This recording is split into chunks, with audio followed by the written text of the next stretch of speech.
Bonjour, bienvenue à notre échange avec la société Forsee Power qui produit et conçoit des systèmes de batterie, principalement pour la mobilité. Et nous avons la chance d'avoir aujourd'hui Christophe Gürtner, fondateur et PDG. Bonjour. Bonjour. Sophie Tricot, directrice de la communication et des affaires publiques. Bonjour. Et Joël Quintel, directeur financier. Bonjour. Alors, vous aviez fait votre introduction en bourse il y a 2 ans. Vous étiez revenu faire un webinaire avec nous il y a 1 an où vous aviez notamment parlé de votre projet et du lancement de votre Gigafactory aux États-Unis. Et aujourd'hui, on revient à faire le point avec comme objectif où vous en êtes de votre développement et aussi cette augmentation de capital que vous avez initiée hier et qui est ouverte jusqu'à demain. Donc, on peut souscrire jusqu'à demain, qu'on soit actionnaire existant ou qu'on veuille devenir actionnaire de Forsee Power. Donc, vous allez nous en expliquer les objectifs et les modalités. Voilà. Donc, pour commencer, ce que je vous propose, c'est de nous rappeler, qui est Forsee Power et qui vous êtes. On va aller directement sur les pages de la présentation.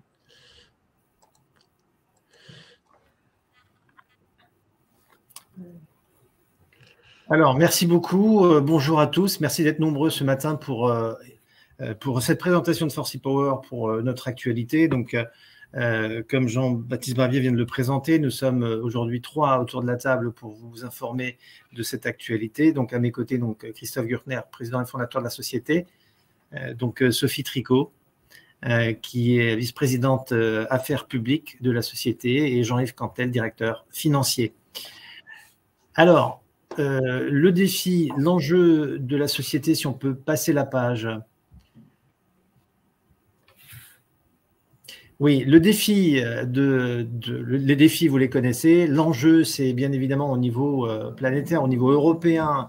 Les engagements sont de réduire les émissions nettes de CO2 de l'ordre de 25% d'ici 2030. Ça tombe bien, les transports, eux seuls, représentent 23% des émissions de CO2 sur la planète. D'où l'importance de notre activité, la conversion de véhicules à l'électrique. Si on peut aller à la page suivante.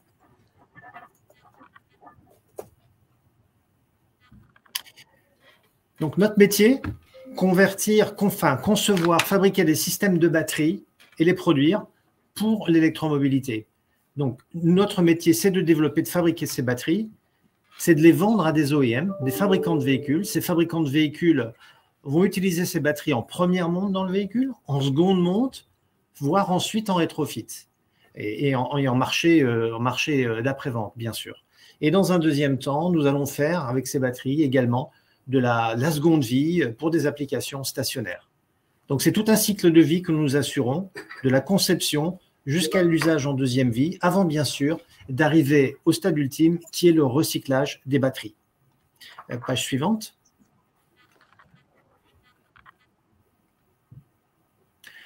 Alors, nous sommes quelques chiffres. D'abord, nous sommes un leader reconnu dans notre métier. Nous sommes également un pionnier, bien sûr, de ce métier. Ça fait 11 ans que nous sommes dans ce métier, dans le métier de la batterie pour l'électromobilité. Quelques chiffres marquants. Après 53% de croissance en 2022, nous avons annoncé notre croissance du premier trimestre qui est de plus de 100%. 104% de croissance, en effet, pour ce début de l'année 2023.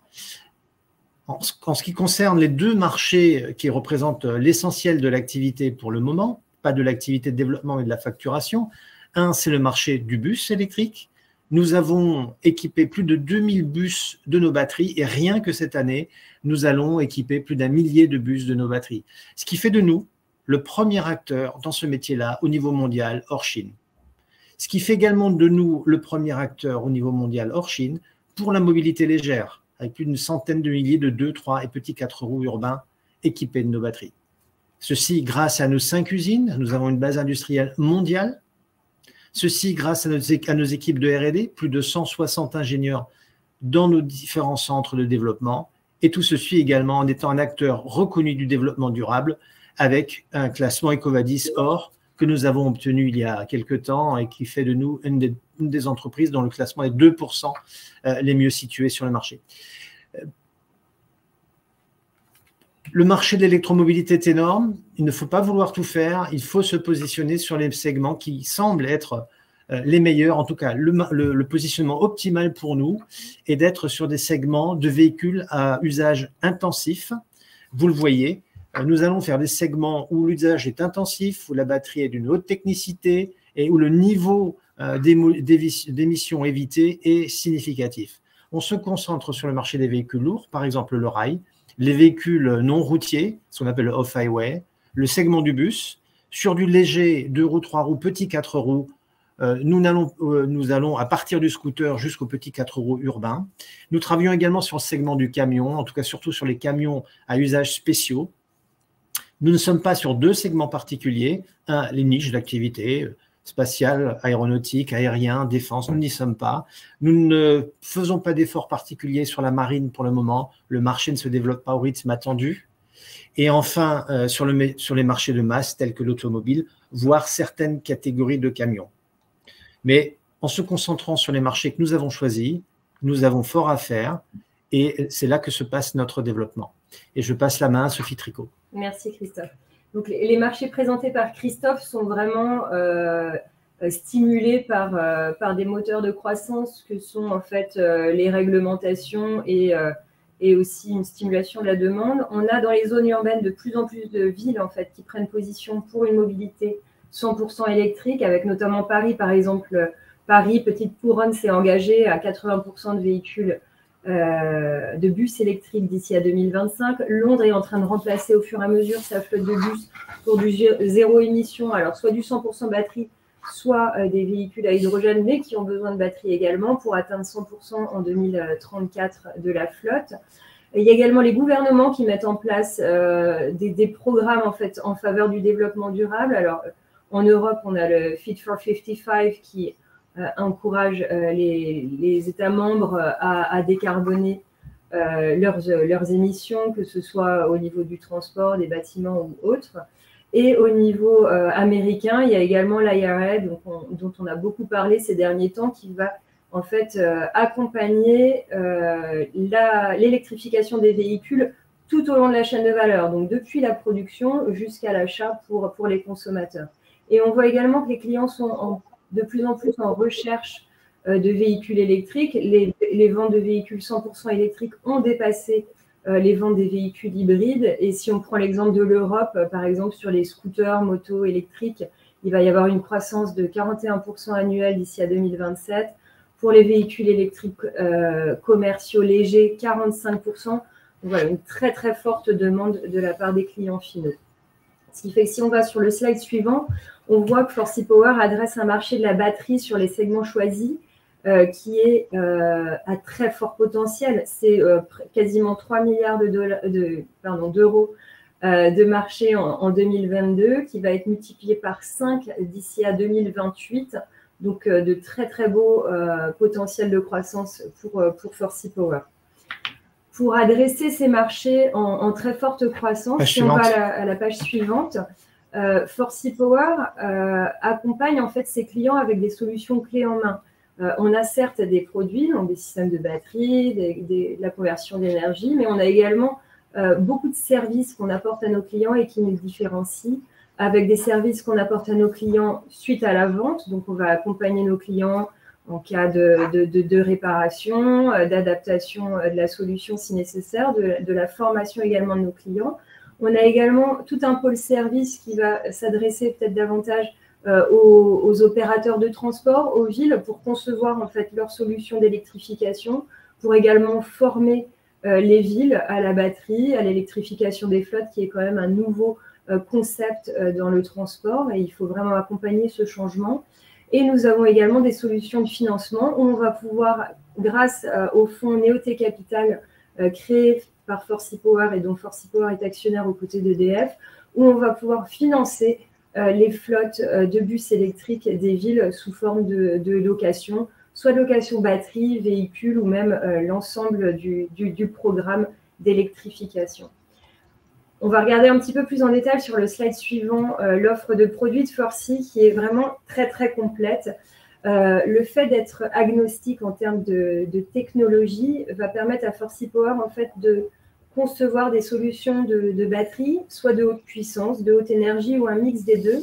Et nos ingénieurs ont développé des briques technologiques, donc différentes gammes de produits que vous voyez là, des Go, Zen, Flex, Pulse, Spike, qui vont pouvoir aller intégrer différents types de véhicules. Donc, à partir d'un pack batterie, on va former un système selon le besoin de l'application finale pour répondre à un besoin de charge de nuit, par exemple, pour une autonomie toute la journée, de charge ultra rapide, par exemple, une charge à tous les arrêts du bus, ou une charge d'opportunité, un camion qui va finir sa tournée, va se recharger une vingtaine de minutes et va pouvoir repartir. Nous avons également une offre spéciale pour le marché ferroviaire suite à une acquisition que nous avions faite en 2021 de Centum Adettel Transportation, qui va nous permettre, en plus des solutions de batterie pour le marché ferroviaire et les autres marchés, on a des solutions de charge ultra rapides et de convertisseurs de puissance nécessaires au marché ferroviaire.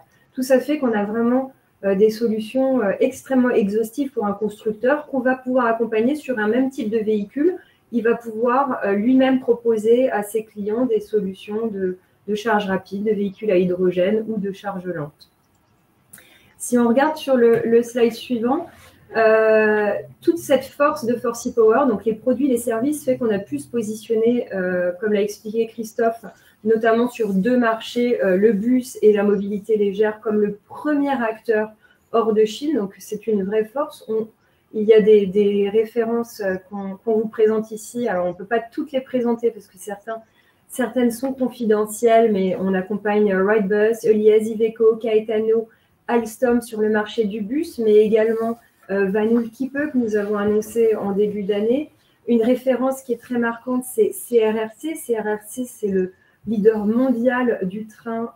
C'est un Chinois qui fait également des bus, des autocars, des camions. Et CRRC, donc chinois, a choisi Forsee Power pour équiper tous ces bus et autocars en dehors de la Chine. Donc, on va les accompagner sur le marché international. MCV, qui est également le leader égyptien des bus, camions et autocars, a choisi Forsee Power. MCV commercialise au Moyen-Orient, en Europe et en Amérique du Nord. Et plus récemment, Blue Bus, donc le groupe Bolloré qui fabriquait jusqu'alors ses propres systèmes de batterie, va également proposer des véhicules avec la solution Forsee Power à bord. Évidemment, donc, il y a les marchés de la mobilité légère avec Piaggio. Par exemple, Forsee Power a développé la batterie pour la Vespa électrique. On accompagne également le leader de la logistique du dernier kilomètre en Inde, Omega Seiki Mobility, qui se développe très fortement, et d'autres acteurs, par exemple sur le kart, Sodicart, qui est le leader du kart électrique. Ce sont avec des batteries Forsee Power. Nous développons également notre activité sur d'autres marchés, comme le camion, alors avec Hailiko notamment, et d'autres qu'on annoncera prochainement, ou encore les véhicules non routiers, Kubota, qui est leader japonais des véhicules de construction, ou encore Iseki, leader japonais des véhicules agricoles, mais qui ont des activités partout dans le monde et commercialisent leurs produits déjà en Europe, en Amérique du Nord et en Asie-Pacifique. Alors, est-ce qu'on peut passer au slide suivant, s'il vous plaît? Forsee Power donc, est reconnu pour son offre de produits, et c'est également un acteur durable reconnu.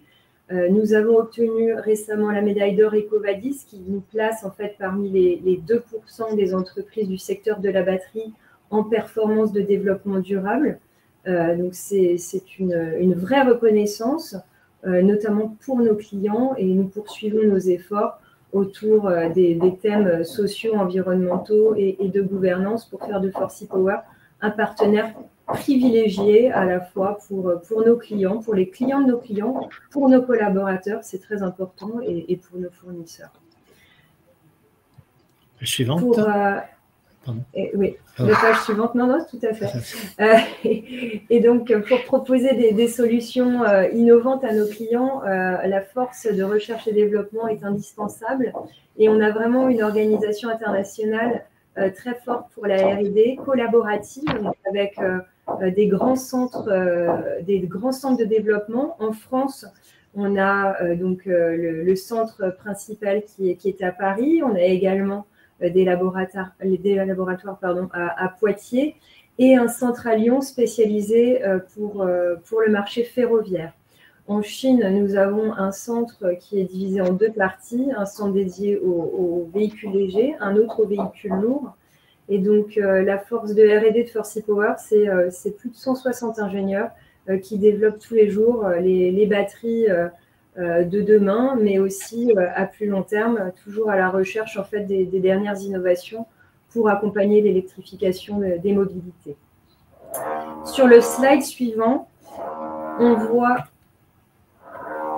ici la chaîne d'approvisionnement. La chaîne d'approvisionnement, c'est essentiel dans notre activité, c'est extrêmement stratégique et Forsy Power se différencie par une maîtrise de ces approvisionnements. Notamment l'année dernière, il y a eu beaucoup de problèmes de tension sur la chaîne d'approvisionnement et contrairement à certains de nos concurrents, on a réussi à poursuivre en fait les livraisons de nos clients. On travaille avec différents fournisseurs qui vont nous fournir des cellules de différents formats, différentes technologies. Et avec ces fournisseurs, en fait, depuis maintenant 11 ans que la société existe, on a su tisser des liens privilégiés, notamment avec des partenaires comme LG, Toshiba et Calb. Nous sommes en fait un client privilégié pour ces grands fournisseurs de batteries qui en fait dédient des lignes de fabrication de cellules pour les besoins de Forsy Power. Je rappelle que les cellules de Forsy Power, ce ne sont pas les mêmes que les cellules qu'utilisent les fabricants de voitures. Donc, on va avoir un accès privilégié sur certaines de ces technologies. C'est des acteurs qui aujourd'hui sont en Asie, mais qui sont en train de développer une présence en Europe et demain en Amérique du Nord et qui vont pouvoir accompagner le développement de Forsy Power voilà, sur les différents territoires pour, à terme, avoir une chaîne d'approvisionnement qui soit la plus locale possible pour réduire le temps de transport, le coût de transport et également les émissions liées à ce transport. Une page suivante, s'il vous plaît.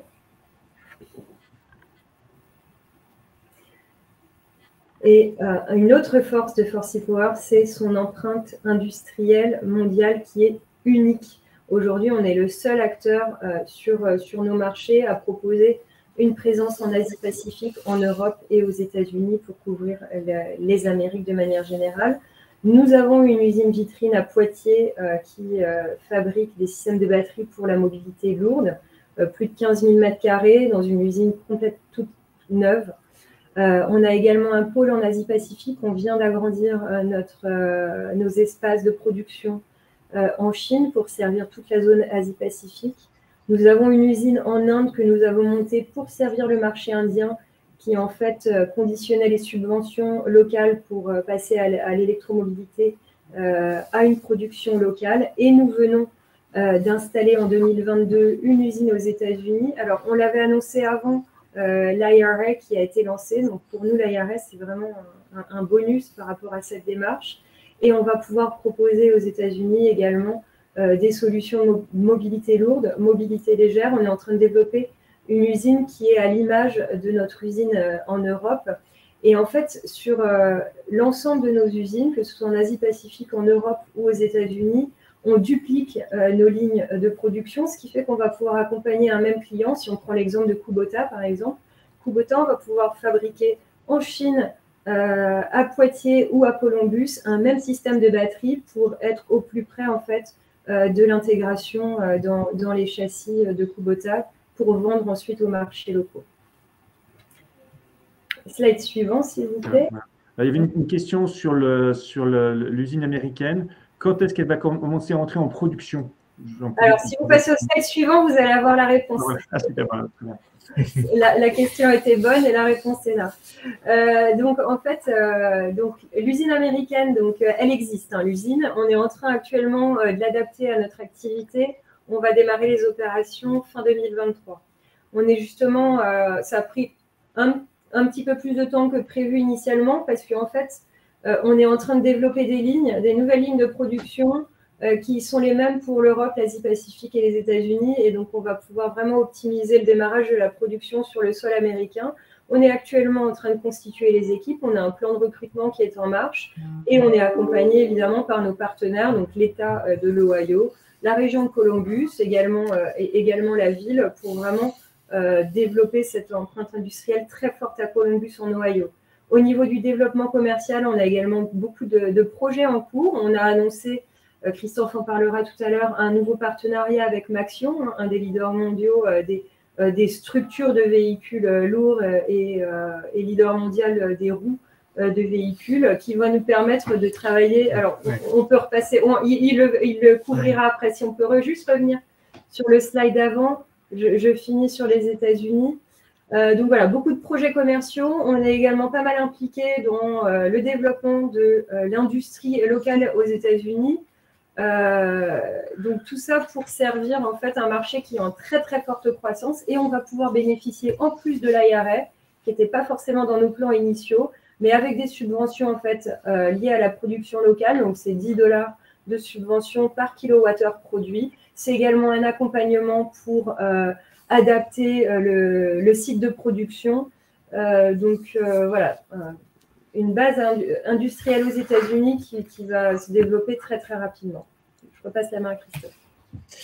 Oui, merci. Et puis d'ailleurs, juste sur les États-Unis, sachez que le Grand Salon du Transport démarre aux États-Unis ce lundi. Nous serons présents, nous avons un stand, nous allons présenter nos produits, et y compris de nouveaux produits, avec une série d'annonces justement pour le développement, le lancement et le développement de nos activités aux États-Unis.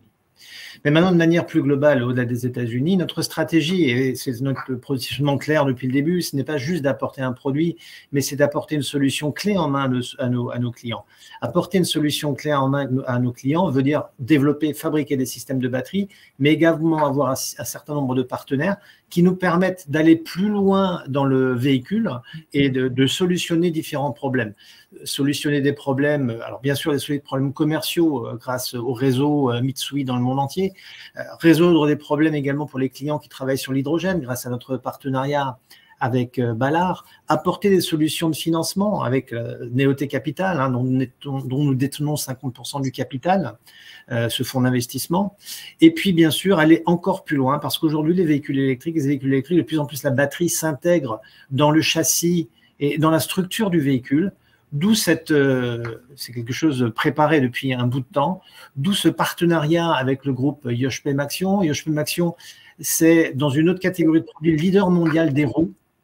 Au-dessus du pneu, il y a une roue, c'est le leader mondial de la fabrication des roues. Et Yoshpe Maxion, c'est également le leader en Amérique du Nord et en Amérique du Sud de la fabrication des châssis et des éléments structurels pour les véhicules commerciaux et industriels, pour bus, pour camions, pour autres véhicules et véhicules agricoles de construction, etc. C'est-à-dire, ça nous permet aujourd'hui d'intégrer directement les batteries dans les châssis, d'apporter une solution complète au client qui, lorsqu'il réalise un véhicule électrique, est obligé de repenser l'intégralité de la structure du véhicule. Et une fois de plus, nous apportons une solution unique à nos clients qui eux-mêmes ont un certain nombre de difficultés qu'on va leur résoudre directement, sans pour autant aller vendre des châssis. Ça, ce sera fait par bien sûr, notre partenaire Maxion. Voilà. Page suivante. Alors, tout ceci fait de nous, à la fois, on le disait, un pionnier, un leader, un acteur totalement unique. Personne, ici on a listé un certain nombre de sociétés qui agissent, qui sont présentes dans notre marché. Aucune de ces entreprises, loin s'en faut, n'a le portefeuille technologique, la base industrielle et le portefeuille de clients mondiaux dont nous disposons. Nous avons une véritable avance. D'ailleurs, vous le voyez, nos annonces mensuelles, voire plusieurs fois par mois, montrent combien de clients nous gagnons dans le monde entier. Page suivante.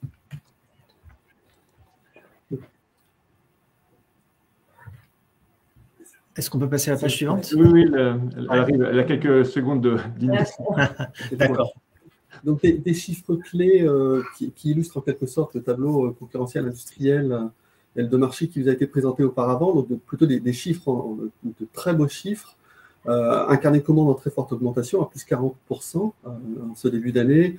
Un premier trimestre, un chiffre d'affaires de l'année 2022 par rapport à l'année 2021 qui est en croissance de 53%.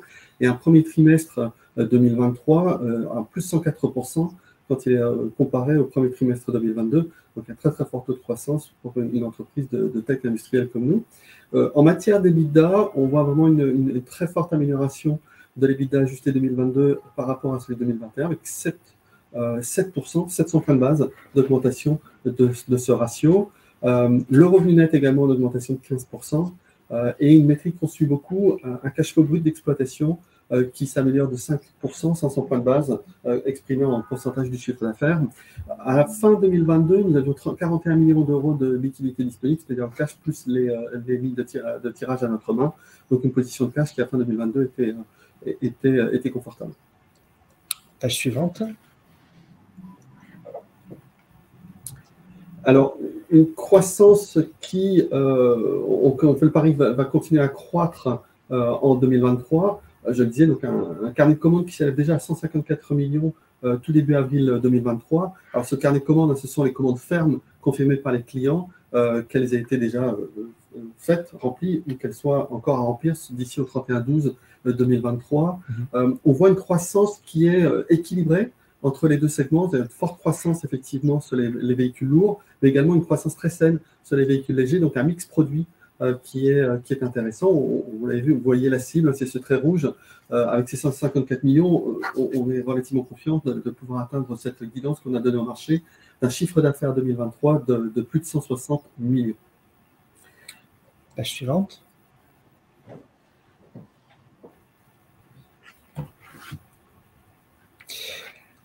Arrivons à notre stratégie, à nouveau. Pour ceux qui nous suivent depuis 2 ans, connaissent notre stratégie. Ici, nous souhaitons à la fois la confirmer et l'affiner. La confirmer, d'abord, nous avions 5 axes stratégiques. Ces 5 axes stratégiques sont absolument maintenus. Et les objectifs que nous sommes fixés sur ces 5 axes sont réalisés ou en cours d'exécution. Tout d'abord, l'empreinte industrielle. Nous étendons nos capacités de production dans nos différentes usines, qu'elles soient chinoises, indiennes, françaises. Nous avons installé notre base américaine. Les travaux sont en cours. Les premières lignes vont arriver au 4e trimestre de cette année. En ce qui concerne les marchés, nous avons à la fois un développement géographique parce qu'aujourd'hui, et vous le voyez dans pas mal d'annonces que nous faisons, ce sont des clients qui sont gagnés aujourd'hui en Asie. Donc la zone Asie et la zone Inde étant en très fort développement. C'est-à-dire on est en train de récolter les fruits de nos 3-4 dernières années de travail. Bien sûr, nous gagnons beaucoup de nouveaux clients en Europe. Nous allons bientôt annoncer nos clients en Amérique du Nord. Ça, c'est pour la géographie. Sur les nouveaux marchés, nous continuons notre forte croissance dans le domaine du bus, notre forte croissance dans le domaine de la mobilité légère. Mais dorénavant arrivent également les nouveaux segments, tels que bien sûr tous les équipements, ce qu'on a off-highway, avec la construction, l'agricole, le minier, etc., où différentes annonces ont déjà été faites. D'autres vont arriver.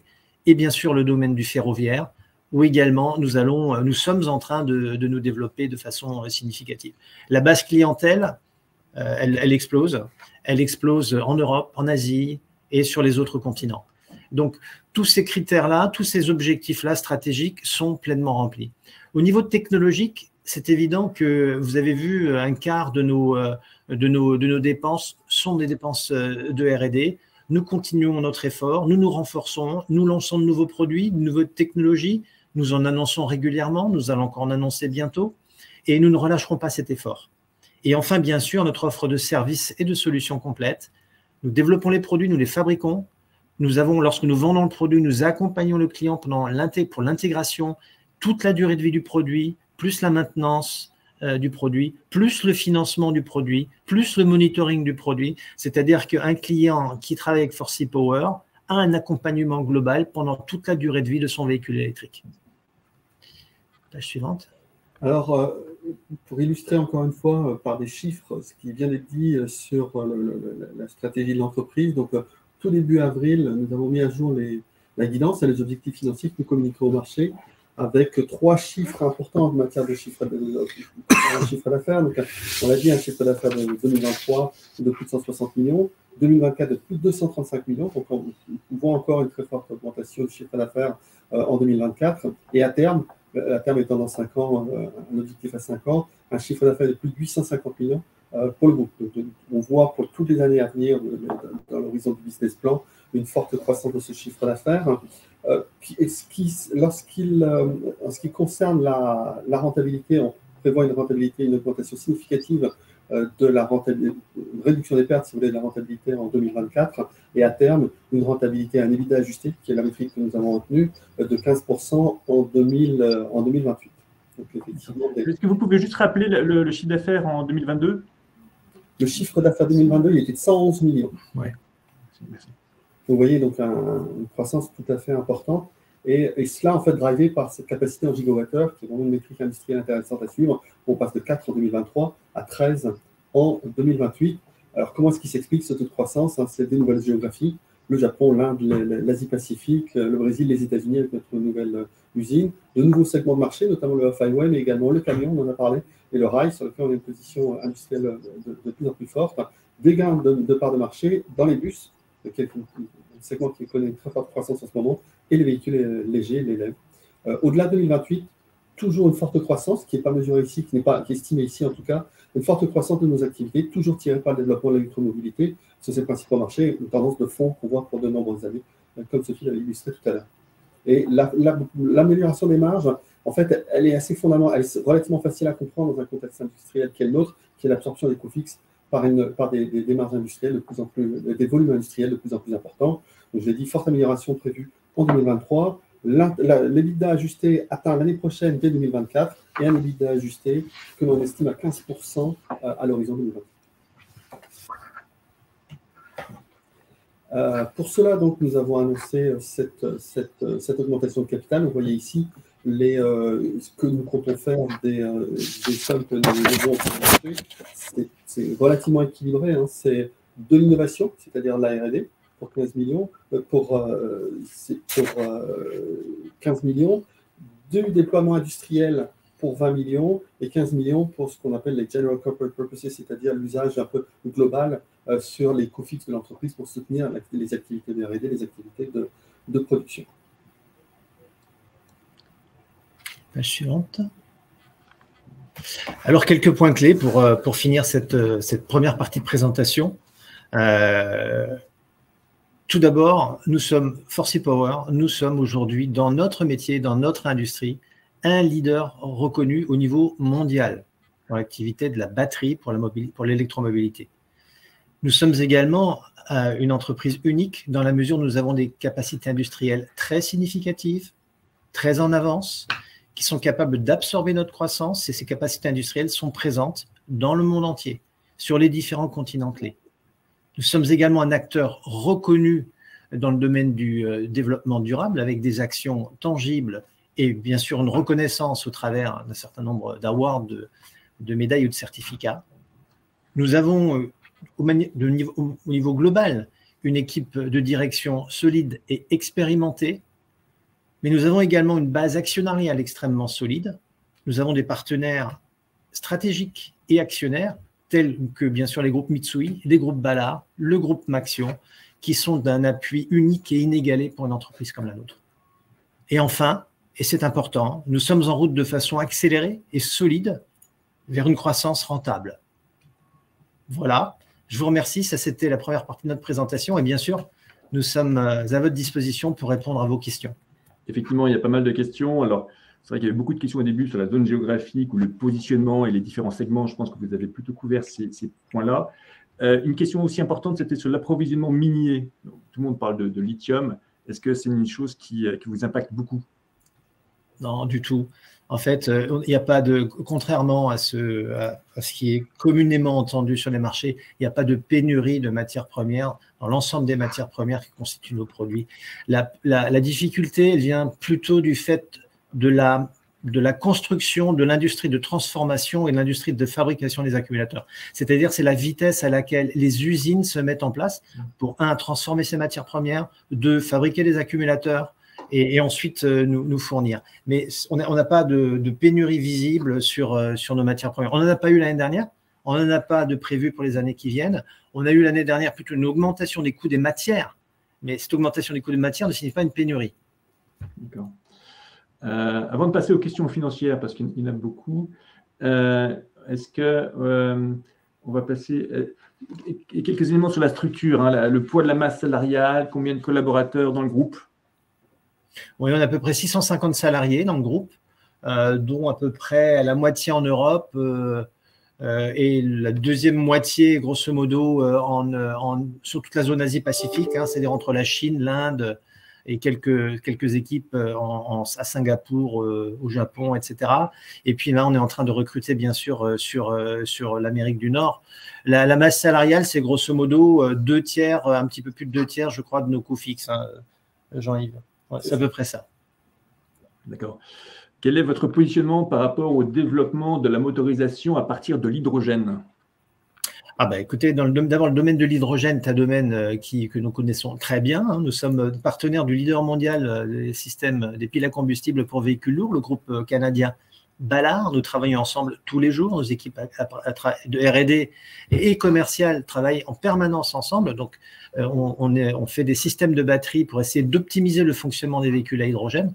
On est intégralement intégré dans ce marché. Et là aussi, c'est quelque chose d'unique dans notre industrie. Ensuite, l'hydrogène, faut être raisonnable, la progression du marché, elle va arriver dans la deuxième moitié de la décennie et au-delà. Donc, ce sont des marchés, pour nous, l'hydrogène est marché complémentaire au marché des véhicules purement à batterie, principalement pour des distances longues et moins pour des usages urbains ou des distances courtes. Donc voilà, donc c'est des sources de revenus complémentaires sur lesquelles nous sommes totalement appliqués. D'accord. Alors, encore une question technique, hein. Que pensez-vous des batteries nouvelles hors lithium? Sodium-ion, etc., etc. Oui, alors le lithium, d'abord, les batteries à base de lithium, il y en a une grande variété. Il va y avoir encore pas mal de nouvelles générations de batteries au lithium qui vont arriver. Les batteries à base de lithium-ion vont dominer le marché pour les 10 prochaines années, voire au-delà. Et les capacités de production installées sont colossales.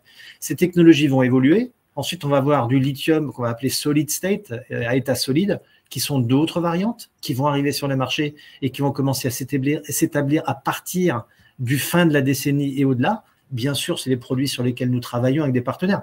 On a des partenaires en Asie, on a également partenaires en France, Blue Solution du groupe Bolloré, avec qui nous avons également un partenariat. Et oui, nous travaillons sur des technologies également sans lithium, le sodium-ion par exemple, qui est un autre type d'alliage électrochimique qui a un certain nombre de caractéristiques qui pourra venir dans certains segments de marché, mais ça va être des compléments, si vous voulez. Il n'y a pas de révolution. Ce sont des compléments. Le marché s'agrandit de plus en plus et se segmente. Et dans certains segments, on va intégrer progressivement certaines de ces électrochimies. On est extrêmement bien placé. On n'est pas fabricant d'accumulateurs, c'est-à-dire que nous travaillons avec les grands acteurs mondiaux, les grands fabricants d'accumulateurs mondiaux qui viennent nous voir. Hier, nos équipes étaient encore chez des fabricants d'accumulateurs qui nous proposent des nouvelles solutions, des nouvelles électrochimies. Et au fur et à mesure de la maturité de ces produits, nous, on les intègre dans les systèmes de batterie. D'accord. Alors, avant de passer aux questions sur l'augmentation de capital, encore une question financière. Hein. Quel est le regard que vous avez sur l'évolution de votre cours de bourse sur ces dernières années? Attristant pour être attristant au vu de notre performance et de notre reconnaissance dans notre industrie au niveau mondial. Eh bien, mais malgré ça, on ne lève pas le pied, on va notre chemin, on construit notre entreprise, on la développe et on est totalement convaincu de la performance et des résultats que nous apportons au marché. D'accord. Alors maintenant, on va peut-être préciser un petit peu cette augmentation de capital. Donc effectivement, là, une augmentation de capital de 50 millions. Alors sur les questions qu'il pouvait y avoir, comment participer? Est-ce que tout le monde peut participer? Quelle est la proposition qui est faite? Après, je pourrais expliquer concrètement comment on fait ça sur EasyBourse. Hein. Peut-être que... Oui, donc, tout le monde peut participer. Donc, effectivement, il y a un positionnement des actionnaires existants qui ont apporté un petit peu plus de 30 millions pour sécuriser la transaction et montrer leur commitment. Hein. Donc, ça, c'est une bonne chose. Que ce soit Eraseo, que ce soit BPIFrance, que ce soit Mitsui et un nouvel entrant qui est donc IHP Maxion. Donc, on a nos partenaires financiers et industriels qui ont montré un intérêt fort dans l'opération. C'est une opération maintenant à délai de priorité, c'est-à-dire que les actionnaires existants ont une priorité. Ce n'est pas un droit préférentiel de souscription, c'est une priorité dans le temps et une priorité dans le book. Mais d'autres actionnaires, donc les actionnaires existants ont cette partie qui peuvent maintenant participer à ce délai. Les nouveaux actionnaires qui ne sont pas encore actionnaires peuvent également participer, mais leur investissement est susceptible d'être réduit si les actionnaires existants ont décidé de souscrire leur part ou un petit peu plus. Donc, ça va être effectivement une forme de priorité, le mot est juste, qui est donné aux actionnaires existants. Néanmoins, on accueille avec grand plaisir et bonheur tous ceux qui sont convaincus par notre activité et qui souhaitent investir. D'accord. Je vais donner quelques éléments pratico-pratiques. Quand on est client Easy Bourse et que vous avez déjà dans votre portefeuille des actions Forsee Power, vous avez un message spécifique et vous pouvez participer de manière irréductible. Donc, dans la messagerie, il faut juste aller voir le message qui vous est adressé, cliquer répondre en ligne, bien lire le message qui est indiqué. Et dans répondre en ligne, là, vous pouvez indiquer le montant que vous voulez souscrire en mettant effectivement le montant. Donc, c'est une réponse en montant. Donc, il y a un calcul. Vous verrez que si, par exemple, vous avez 100 actions, eh bien, vous pouvez indiquer un montant de souscription jusqu'à 93,3 €. Voilà, donc, ça, c'est la participation à titre irréductible pour les actionnaire.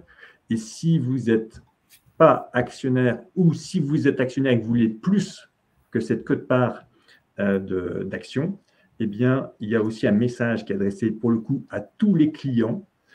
Et puis là, vous pouvez dire combien de titres, combien en montant. Je vais aller sur la page précise, voilà, souscrire. Et là, vous pouvez dire le montant. Vous pouvez dire, je veux un tel montant en action de Forsee Power, sachant que le prix qui est proposé est de 2,79 €. Donc, si vous voulez, sans action, vous mettez 279 €. Sachez que quand vous êtes moins prioritaire, bien sûr, quand vous participez à titre libre que quand vous participez à titre irréductible, donc en étant déjà actionnaire. Donc, voilà, donc vous avez donc deux possibilités de participation à cette augmentation de capital. Alors, effectivement, après, il y avait des questions sur la dilution. Donc, effectivement, si vous participez à titre irréductible, eh bien, ça limite bien sûr ou ça vous empêche d'être dilué. Si vous ne participez pas, vous serez bien sûr dilué. Il y avait des questions que je voulais aussi traiter sur les risques. Voilà, de manière générale, beaucoup de questions sur les risques. Quels sont les risques pour le business de Forsee Power? Comment vous vous positionnez par rapport aux risques à venir? Eh bien, écoutez, je pense que déjà, on a un bel exemple en 2022 de risques que l'on a traversé, c'est-à-dire guerre en Ukraine, envolée des coûts des matières, difficultés logistiques, pénurie sur les composants électroniques. Tout ça, on l'a eu en concentré sur l'année 2022.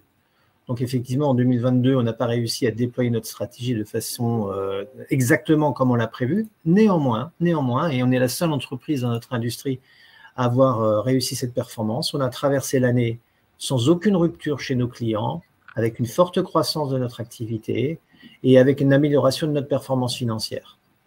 Donc voilà, donc qu'est-ce qui va se passer de pire en 2023 ou en 2024? Je ne sais pas. À nouveau la même chose, pire que ça, je ne sais pas. Mais en tout cas, on a l'imprévu, il faut y faire face quand il arrive, mais on est pas mal rodé aux difficultés. Donc aujourd'hui, on a forcément notre difficulté principale, c'est la gestion de la croissance. Avec 100% de croissance, vous imaginez bien que c'est pas facile, mais on arrive à le faire. Et donc notre stratégie principale, c'est d'adapter en permanence notre entreprise à cette très forte croissance que nous connaissons. On est structuré pour de la croissance, on est structuré pour se développer et être un leader sur ce marché qui devient le marché essentiel de la mobilité de demain. Donc, c'est un travail constant, permanent, c'est un travail sur la durée, mais c'est un travail auquel on est très préparé. D'accord. Alors, il y avait, juste pour revenir sur l'augmentation de capital, elle est proposée jusqu'à demain, 28 avril. Donc, effectivement, le délai est assez court. Et donc, la date, l'heure limite, souvent qui est indiquée dans les documents financier, c'est de 17 heures, mais il y a besoin d'un regroupement préalable. Donc, chez Easy Bourse en particulier, on prendra les ordres et les demandes qui sont faites jusqu'à 15 heures. Voilà. Donc, mettez bien en montant et soyez précis dans la façon d'exprimer vos ordres, parce qu'effectivement, le délai est plutôt court. Voilà, je pense qu'on peut-être, je pense que on a couvert, il y a eu beaucoup de questions, hein, mais beaucoup de questions se superposaient, donc j'espère qu'on a pu répondre à l'ensemble. Peut-être une dernière question sur les opportunités en Allemagne. Voilà, si vous avez quelques éléments. Alors, en Allemagne, effectivement, l'Allemagne est un marché très concurrentiel, pas mal de sociétés locales présentes. Pour autant, on a toute une série de clients allemands avec un Kiepe électrique, par exemple, hein, qu'on avait annoncé. On va annoncer quelques autres clients allemands. Donc aujourd'hui, on n'est pas un leader sur le marché allemand. En revanche, on est un acteur sur le marché allemand. On est très connu sur le marché allemand et on prend progressivement des positions en Allemagne.